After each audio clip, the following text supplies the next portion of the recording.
Good morning बच्चों, मैं BL Agarwal आज आपको इस लेक्चर में कॉस्ट एंड मैनेजमेंट अकाउंट का एक चैप्टर मार्जिनल कॉस्टिंग का एक प्रॉब्लम सोल्व करके समझाने का कोशिश करूंगा।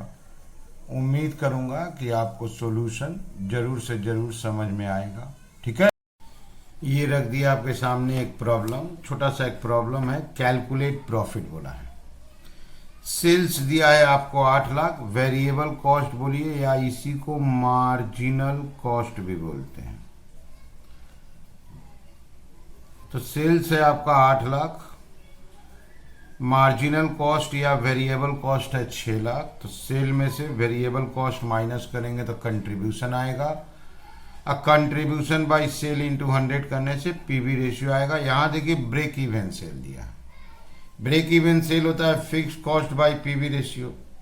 तो ब्रेक इवन सेल दिया हुआ है, पीवी रेशियो यहां से आ जाएगा तो हम लोग फिक्स कॉस्ट कैलकुलेट कर लेंगे, क्योंकि प्रॉफिट कैलकुलेट करने को बोला है। अब प्रॉफिट कैलकुलेट के लिए फिक्स कॉस्ट जरूरी होगा, क्योंकि प्रॉफिट का फॉर्मूला में sales minus variable cost minus fix cost, तब प्रॉफिट आता है। सेल पता है, वेरिएबल कॉस्ट पता है, मिसिंग है हम लोग का फिक्स कॉस्ट। तो उसको निकालने का उपाय, सेल में से वेरिएबल कॉस्ट माइनस कर देंगे, कंट्रीब्यूशन आएगा। कंट्रीब्यूशन के हेल्प से पीवी रेशियो निकाल देंगे। पीवी रेशियो और ब्रेक इवन सेल के हेल्प से फिक्स कॉस्ट आएगा। छोटा सा एक क्वेश्चन है, चलिए इसको सोल्व करते हैं। सबसे पहले सेल्स दिया हुआ है। सेल्स दिया है आपको रुपीज 8 लाख।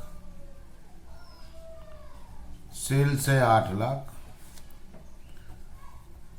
वेरिएबल कॉस्ट दिया हुआ है। वेरिएबल कॉस्ट है 6 लाख और ब्रेक इवन सेल दिया हुआ है। ये हो गया आपका क्वेश्चन। क्वेश्चन में जो दिया हुआ है उसको लिख लिए। सबसे पहले हम लोग कैलकुलेट करते हैं कंट्रीब्यूशन। कंट्रीब्यूशन होगा sales minus variable cost. Sales आपका 8 लाख, वेरिएबल कॉस्ट 6 लाख, तो कंट्रीब्यूशन हम लोग का 2 लाख आ गया। सेल्स 8 लाख पता था, वेरिएबल कॉस्ट 6 लाख, 8 से 6 माइनस करेंगे 2 लाख कंट्रीब्यूशन आ गया।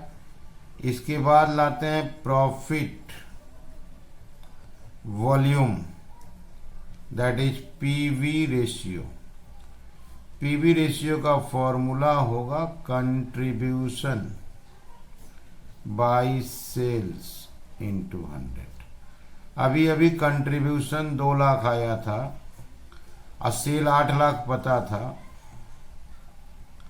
2 lakh divided by 8 lakh into 100, तो पीवी रेशियो आ गया 25%।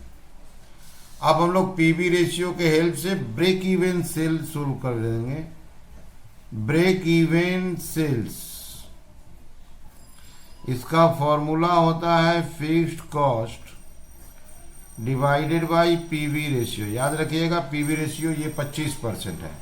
तो ब्रेक इवन सेल तो हम लोग को पता था 6 lakh equal to fixed cost divided by 25% है। तो फिक्स्ड कॉस्ट इसको 25% से इंटू करेंगे तो 150 आ गया। ब्रेक इवन सेल दिया हुआ था, देखिए यहाँ ब्रेक इवन सेल दिए थे 6 लाख। तो ब्रेक इवन सेल का फॉर्मूला में break even sale by equal to fixed cost by PV ratio. तो ब्रेक इवन सेल 6 लाख है, फिक्स्ड कॉस्ट जानते नहीं है, पीवी रेशियो 25% इंटू कर दिए, फिक्स्ड कॉस्ट आ गया 1.5 लाख। क्वेश्चन पूछा था प्रॉफिट बताइए। प्रॉफिट का simple sales minus variable cost minus fixed cost.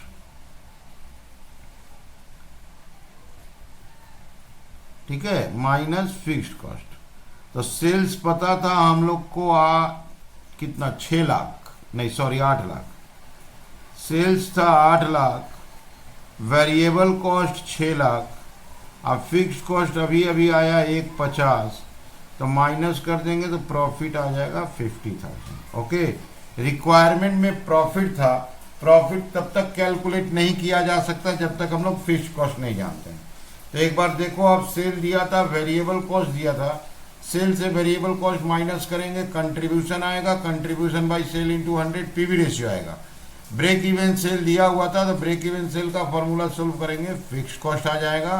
अब वो जो प्रॉफिट पूछा था, that is sales minus variable cost minus fixed cost, profit is 50%। ठीक है, समझ में आ रहा है? Okay, thank you, bye.